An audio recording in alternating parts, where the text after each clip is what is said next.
if a head coach is ejected in the first half of a playoff game, he's allowed to return. He can say, I'm sorry to the official, and he's allowed to have the second half. Only with a verbal apology, though. But I do think about this.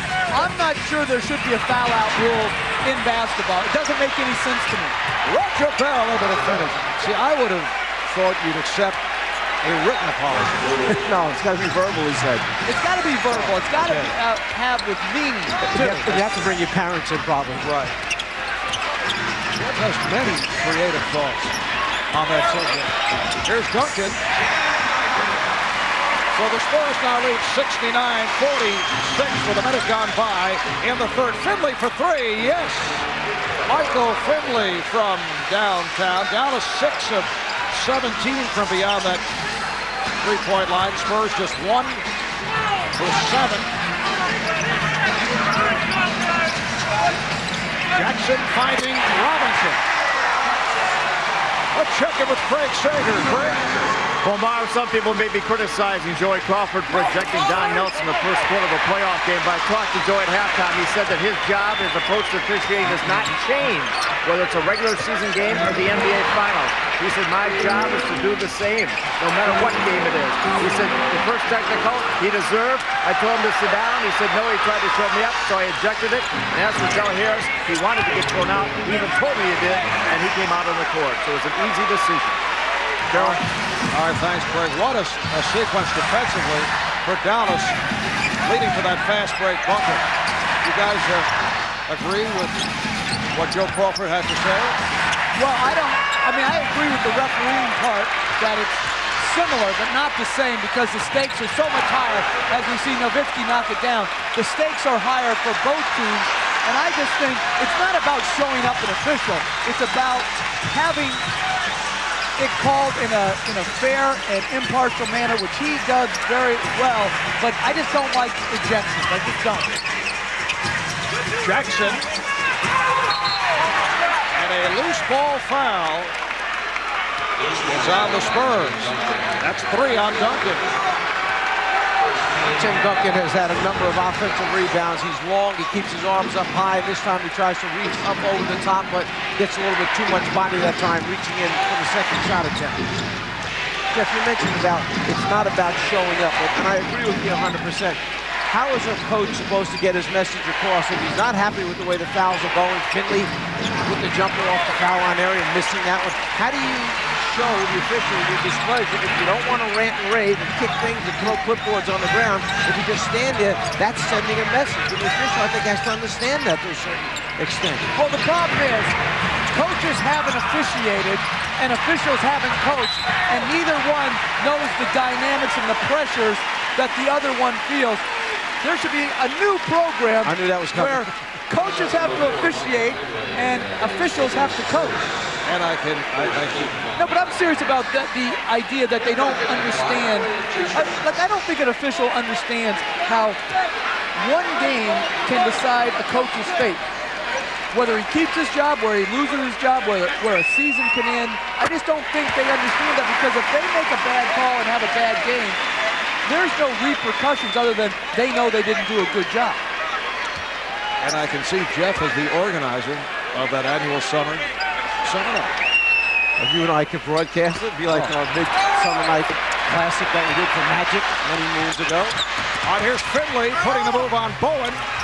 So the Spurs now lead 74-55, and a timeout called by Greg Popovich, who is seeing reruns in his mind. There's a timeout, you said. Force him to call a quick timeout. Well, they got him to do it, so now they go back into the huddle, believing they have a chance to still win this game.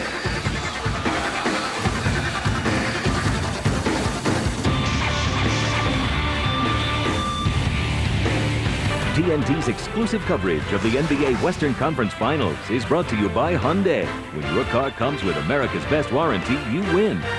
And the Hulk. On June 20th, experience the incredible.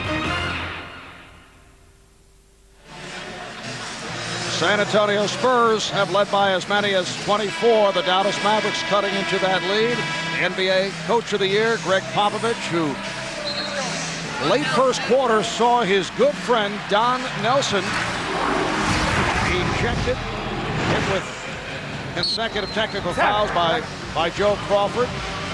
And Don with the early trip to the dressing room. Now, back in March of 1994, as head coach of the Warriors, Don Nelson thrown out by Kenny Maurer, and his assistant coach, Greg Popovich, took over. And the Warriors went on to beat the Orlando Magic. Greg Popovich spending 2 years as an assistant under Nelson. And Avery Johnson was the point guard. I'm sure we're going to give Avery the credit for that win, too. Avery moving up on the coaching chain, although he is a player not on the playoff roster. That's a defensive 3-second call. But Don Nelson is gone. Del Harris is gone. Donnie Nelson is now coaching the team. This is a team that leads the NBA, I would say, in the history of the league in terms of assistant coaches. Stephen Jackson over to hit the team. Let's go to Cheryl. Thanks a lot, Marvin. I spoke to Donnie Nelson Jr. about the technicals in the first half. He said, look, it's the playoffs. Emotions and stakes are high. Our mistake was our guys got caught up in the officiating. The second half, he just told the big four, settle down, trust each other. It's one possession at a time. Well, the Spurs trying to keep that possession alive, but Robinson had it slapped away. Nash not able to get into it, able to knock it down from three-point range. So the Mavericks making their way back with a three-point shot. Nash now with 8. It's a 75-58 San Antonio lead. It's down to 17.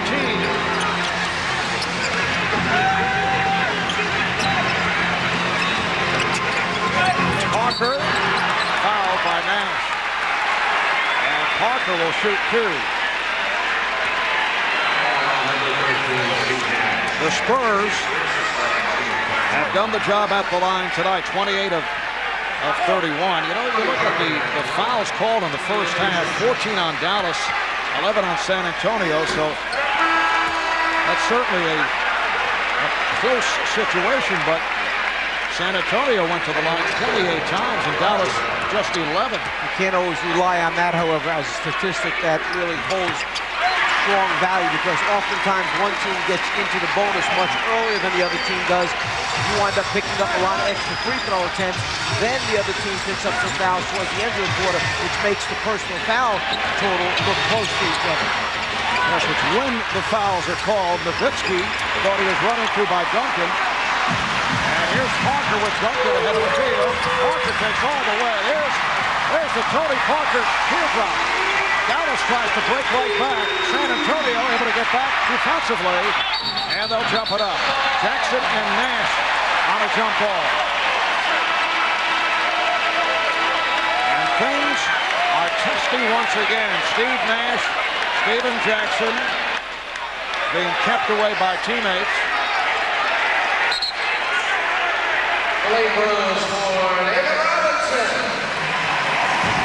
This is nothing but two guys just playing hard. There was no need for anybody to react to this. The ball's on the floor. They get down after it on the floor. They're trying to wrestle it away, trying to cause a jump ball situation. The whistle is blown.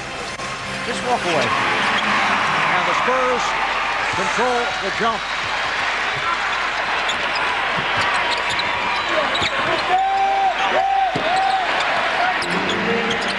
They're pulling open. Nowitzki with the rebound and a foul. It is on Nowitzki as Rose hit the deck, so that's number 4 on Dirk Nowitzki. But see, right there is great officiating. Dick Pavetta called the foul. Nowitzki said something. Pavetta stopped, gathered himself, no technical, and then just took the ball out on the bounds. I think that's great officiating by Dick Pavetta. Well, a change on the call. Nowitzki complained, and the foul was called on Nash, not Nowitzki. So he remains with 3. Here's Bowen for 3. Bruce Bowen with his second from downtown. Hit one earlier. 81-58. 6.5 remaining in the third. The French foul from behind by Jackson.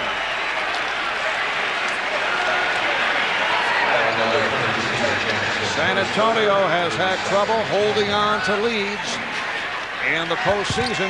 They have blown second-half double-digit leads in 5 of their 13 playoff games coming into tonight, and 4 of those 5 games ended in defeat. Does that become a psychological problem for the team? I don't think there's any doubt. You get it in your head that you've had trouble, particularly at the free throw line. And when you have a post player that's your #1 option, many times it's harder to involve him late in games.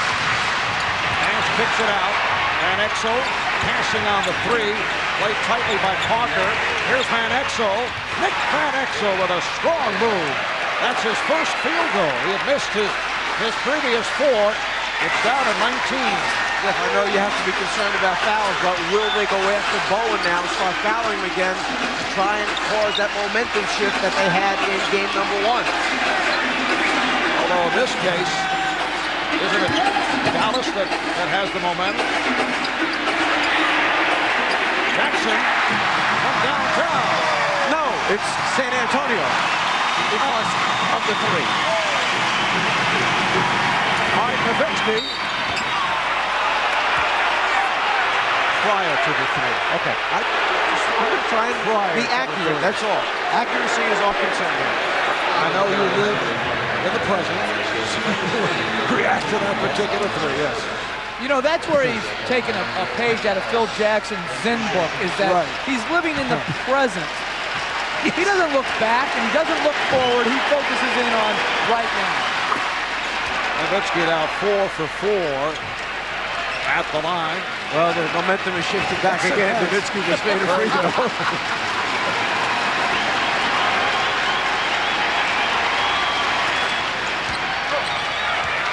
Spurs 84 and the Mavericks 64.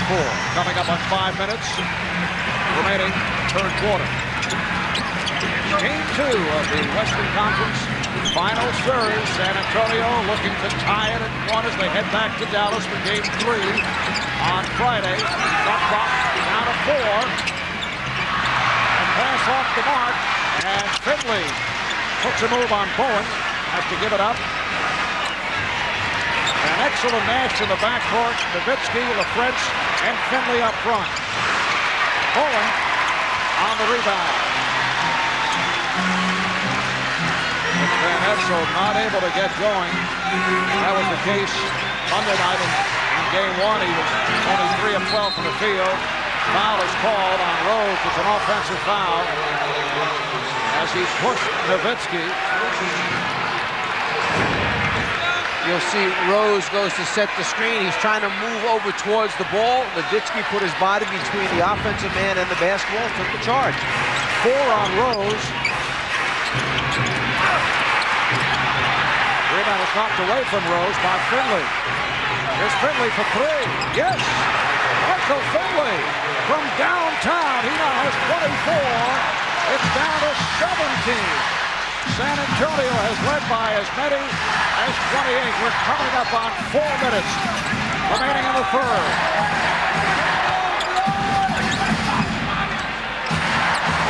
Here's Rose.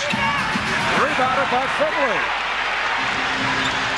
In other circumstances, you say down to 17, and the reaction might be, you got to be kidding. But when you're talking about the Dallas Mavericks, they are alive in this ball game. Here's Rose on the steal. It counts for the foul.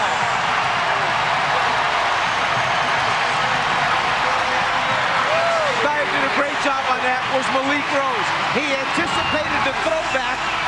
He shot the gap, and then he finishes the fast break, taking it to the basket. Foul is called on Nowitzki. I'm not sure where the contact was. And Rose, when he picked up his fourth, he lobbied Greg Popovich to stay in the game. Popovich decided to lead him in, and it paid dividends. Three-point play for Malik Rose. Dirk Nowitzki now playing with 4. And the Spurs lead 87-67.